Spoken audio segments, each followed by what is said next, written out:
Bonjour chers frères et sœurs, soyez tous bénis. Chez vous, bonjour à la maison, bonjour au travail, bonjour au quartier, bonjour quelque part, vous êtes assis, peut-être en train de boire ou de manger, soyez salués. Que le Créateur du ciel et la terre et le Yahvé vous salue, vous bénit, vous éclaire et vous apporte la lumière, la paix, la connaissance véritable. Alors je suis votre frère, apôtre Omketan, Simplice Gonzo. Je suis docteur spirituel, conseiller, masseur.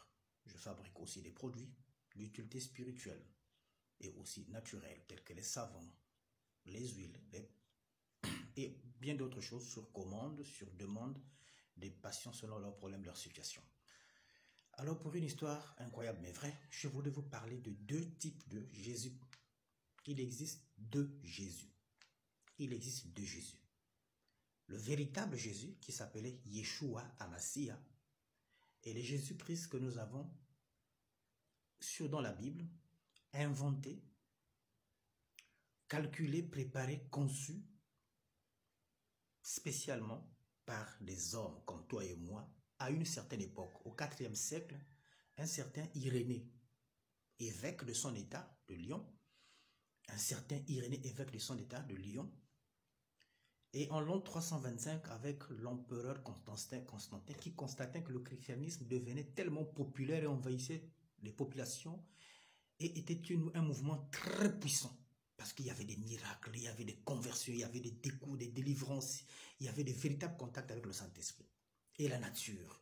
Et du coup, ils ont voulu mettre en enclos le christianisme et ils ont inventé un Jésus en se servant de certaines paroles du vrai Jésus. Alors le vrai Jésus a été consacré à sa naissance par trois rois. Ils étaient des rois dans leur pays, donc ils ont abandonné leur royaume pour venir adorer Jésus et préparer l'enfant Jésus. Ils sont venus avec de l'or. C'était pour laver Jésus avec l'or afin qu'il soit chanceux et éclairé. Et l'or est symbolisé est le symbole du soleil. C'est la condensation physique du soleil. Donc pour qu'il soit une lumière, un soleil de l'humanité. Ils sont venus avec la myrrhe et l'encens. C'était pour purifier l'enfant, pour le charger spirituellement. Ils ont donné des consignes et des conseils à son père et à sa mère. Ce qui fait que le vrai Jésus, lorsqu'il arrive à 12 ans, il commence à constater les transes, les tressaillis, les extases, les manifestations de l'esprit en lui. Il s'interroge. Ses parents vont lui dire que 3 personnes qui sont venues de 3 pays différents, Mésopotamie, Inde, Chaldée, Gaspard, Melchior, Balthazar, ils ne venaient pas tous du même pays, ces 3 rois mages. Pourquoi on les appelle mages? Parce qu'ils utilisaient des arts magiques, des sciences spirituelles ou occultes pour guérir, pour soigner les gens. Alors donc Jésus va donc avoir 2 points de connaissance obligatoires à aller découvrir pour se faire connaître, pour comprendre qui il est. Le premier point de connaissance sera l'Égypte. L'Égypte à leur époque était douée, puisque Moïse est passé en Égypte, il a été initié dans les temples d'Égypte, il connaissait la connaissance, c'est de là qu'il tire toutes ses connaissances de base de la spiritualité de Dieu. Et donc l'Égypte était connue et ils avaient la compétence et la maîtrise de l'ouverture de la vision, donc du 3e œil. Ce que Jésus dit dans les évangiles, que l'œil est la lampe du corps, si ton œil est pur, tout ton corps sera dans la lumière. Il parle de cet œil-là, cette glande physiologique-là qui se trouve à cet endroit du corps, entre les 2 sourcils. Lorsqu'il est actif, ça vous permet d'entrer en contact avec l'au-delà, avec le spirituel, le ciel, le monde visible et invisible, et de communiquer et d'agir. Donc, à 13 ans, 12 ans et 13 ans, il fait cette aventure d'aller chercher à s'initier. Et il s'initie dans le temple de l'Égypte. Quand il termine là-bas, il va à l'Inde, en Inde. Là-bas, il y avait un temple que Salomon avait bâti dans une certaine époque de son règne. Et c'est en Inde qu'il va maintenant apprendre la maîtrise des éléments. C'est-à-dire la maîtrise des génies de l'eau, la maîtrise des génies de la terre, la maîtrise des génies de l'air et la maîtrise des génies du feu. Quand il termine toutes ces 2 initiations, en Égypte et en Inde, il revient maintenant dans son pays pour exploiter et faire sa mission. Il passe par Jean-Baptiste qui le conseille, qui l'initie par le baptême et qui lui conseille d'aller faire un jeûne de 40 jours.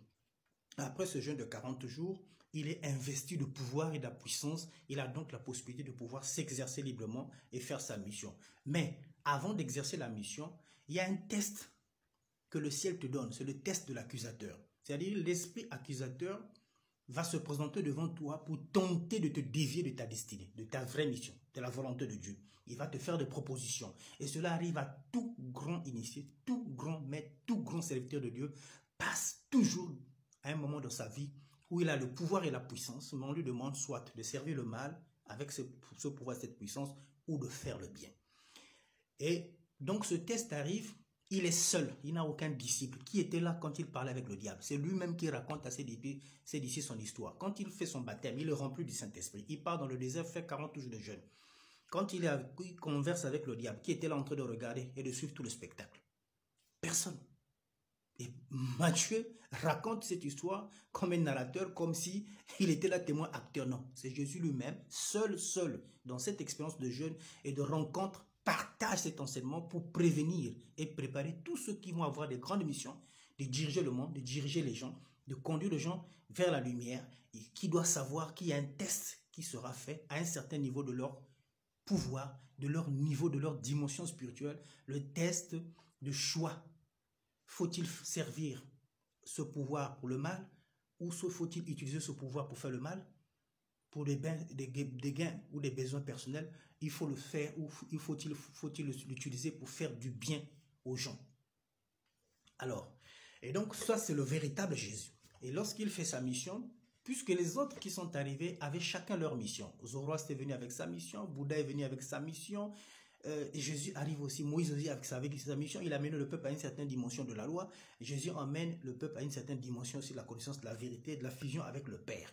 Et donc Jésus vient maintenant nous réconcilier avec le Père. Moïse nous montre la loi, la justice, et Jésus nous montre non seulement la loi, mais aussi le côté amour de Dieu, et le côté Père, paternel, qu'il est un Père qui a un bon cœur, qui est miséricordieux, qui est lent à la colère, riche en bonté, en fidélité. Jésus termine sa mission en nous ouvrant un chemin. Le chemin était obstrué, bloqué, barré par les forces du mal à cause de tout le mal que la terre avait fait. Ça avait créé des ombres, des murs de blocage et on avait du mal à accéder, à prier simplement. Donc Jésus vient donc faire ce sacrifice pour ouvrir le chemin afin que toi et moi, juste avec une simple prière, tu élèves ta voix, tu pries, tu reçois la révélation, la visitation et la communication de Dieu. Et Jésus vient encore, regardons les initiations qui se faisaient à l'époque ancienne, jusqu'à sa période. Il se rend compte que c'est difficile, c'est complexe, il y a trop des ingrédients, trop de folklore. Alors il simplifie l'initiation, qui va consister, pour ceux qui vont l'accepter, de l'accepter comme Seigneur et Sauveur, de se faire baptiser, première initiation. Deuxième initiation, d'appliquer et de mettre en pratique les lois et de demander la présence du Saint-Esprit. Et lorsque le Saint-Esprit maintenant descend, on vous fusionne et communique avec vous, que vous avez la certitude, que vous avez le Saint-Esprit, que vous l'entendez parler, alors le Saint-Esprit vous montre votre vraie mission sur la terre. Maintenant, en ce qui concerne le plan matériel, le plan humain et physique et social, alors cette mission, le Saint-Esprit doit maintenant vous montrer quel est le génie qui a été mis à votre côté pour vous accompagner sur le plan matériel, afin de vous enlever le stress et le souci de la vie. C'est à cela qu'intervient le génie. Sinon, dans Matthieu 17, 27, depuis quand sur la terre et dans le ciel, dans nos familles, depuis quand un père ou une mère, lorsqu'il manque de l'argent, face à une difficulté, depuis quand il va à l'eau pour aller prendre l'argent? Vous devez quelqu'un. Vous n'avez pas l'argent pour manger. Votre enfant a faim. Vous êtes malade. Les impôts frappent à votre porte ou la mairie. Depuis quand, pour payer la mairie, l'impôt ou soigner votre enfant, vous allez à l'eau, demander de l'argent et le poisson vous sort de l'argent et vous payez? Qu'est-ce que vous n'arrivez pas à comprendre? Qu'il avait un bon rapport avec son génie de naissance, comme il n'avait pas de moyens ce jour-là, surpris par les agents de l'impôt, alors il a appliqué le code d'appel urgent. Le génie a mis l'argent dans le poisson et il a dit: Pierre, tu connais? Depuis quand vous faites la pêche toute la nuit? Et lui, il arrive le matin et il dit: jetez le filet de ce côté. Alors toute la nuit, vous avez pêché, vous n'avez pas pu trouver dans cette même rivière.